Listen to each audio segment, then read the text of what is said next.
Hello guys, pag-usapan lang natin ang breaking news na exclusive na pinag-uusapan ngayon guys. At ito ay malaking issue ngayon guys at trending na trending sa lahat ng social media platform. Alden Catherine bukas sa posibilidad na magkatrabaho ulit. Ibig sabihin guys, nagkakaroon na naman sila ng panibagong tambalan. Ibig sabihin, siyempre, hanggang ngayon guys, magkakaroon daw sila ng panibagong project. Ibig sabihin lang nito guys, dahil sa lakas ng cut din sa iba't ibang bansa, lalo-lalo na sa Pilipinas, sila ay magkakaroon ulit ng malaking project. Ito ay usap-usapan na sa lahat ng social media na ngayon ay pinagkakaguluhan na ng mga tao.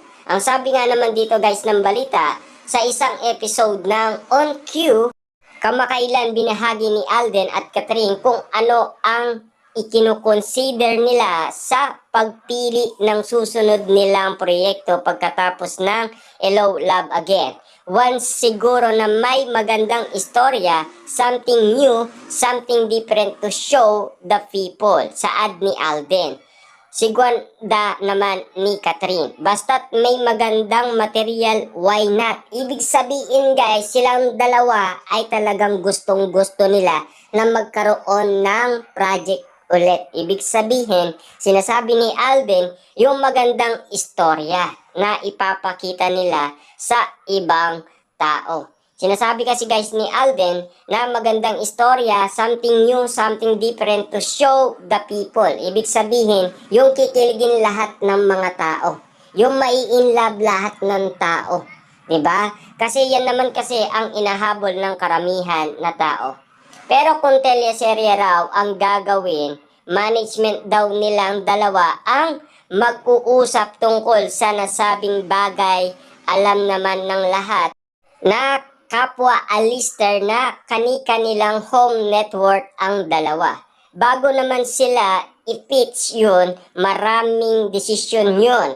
So kapag naka-decide na both network ang ipipitch sa amin, we're just every open naman with it, paliwanag ni Catherine. Matatandaan nito, Linggo, November 17, isang kasaysayan ang naitala ng Hello Love Again matapos nitong makaposisyon bilang ikawalo sa top 10 pelikula may pinakamalaking kita sa Amerika ngayon Linggo. Ibig sabihin, pinag-uusapan na ngayon guys ng management kung papaano nga naman sila gagawa ulit ng project ni Catherine Bernardo at Alden Richard dahil iba kasi guys ang kanilang network. Siyempre, ABS-CBN ang isa, GMA Network naman ang isa. Siyempre, kailangan dyan guys, mag-usap sila kung papaano ang plano nila kina Catherine Bernardo at Alden Richard. Kung teleserye ba or movie ang gagawin nila. Kasi alam naman natin guys, nag-start sila sa pelikula hanggang sa ikalawa, 'di ba? Paano naman kaya guys ang ikatlo? At lalong-lalo na guys, usap-usapan na rin ang part 3 na nasabing pelikula na gagawin nila, 'di ba? At siyempre, nagtapos nga naman guys ang part 2 sa New York. Kaya nga naman guys, ang pinag-uusapan ngayon, ang part 3 ay sa New York na gagawin. Kasi nandoon daw ang pinakauling nakita na eksena sa Hello Love Again. Kaya nga naman guys, marami na ang kinikilig at marami na ang nag-aabang, marami na rin ang naghihintay.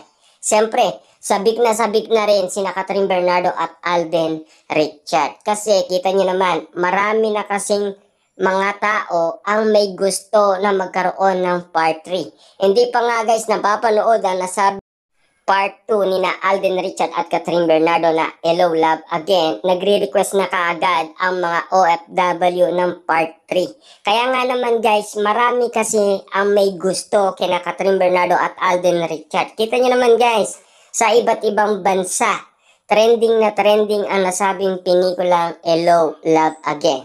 Sa Amerika, naging top 10, naging top 8. Sa Canada, naging top 2. Sa lakas nga naman kasi ng pelikula. Tapos nakagawa pa sila guys ng record breaking sa Middle East. Grabe nga naman kasi guys ang kinikita kapag silang dalawa ang nagsama. Bigating nga naman kasi na big star sina Catherine Bernardo at Alden Richard na ngayon ay pinag-uusapan na sila. Kasi alam naman natin guys na sila ang pinakamalakas na love team na pinag-usapan ngayon 2024. Pero alam naman natin guys, meron nang nauna na malakas din kumita ay si John Lloyd Cruz kasama si Bea Alonso. Diba? Eh siyempre alam naman natin guys, naging tatak din ang kanilang mga pelikula sa iba't ibang mga tao. Kaya inahanap nga naman si John Lloyd ng iba't ibang mga tao. Kita nyo naman guys, no? Ang mga bigating mga artista kapag ayaw na talaga nila na maging artista, alam na nila guys na talagang kumikita na rin sila. Kasi si John Lloyd guys ngayon, kumikita na ng 1.1 billion. Diba? Sa kanyang mga, siyempre, mga business. Diba? Kaya nga naman guys, kapag si Alden Richard ay nagkaroon na daw ng asawa at siya ay magkukwit na sa pagiging artista. Ibig sabihin, magbabantay na lang siya ng kanyang pamilya. Siyempre, aalagaan niya daw at poprotektahan niya. Kasi kita niyo naman guys, no?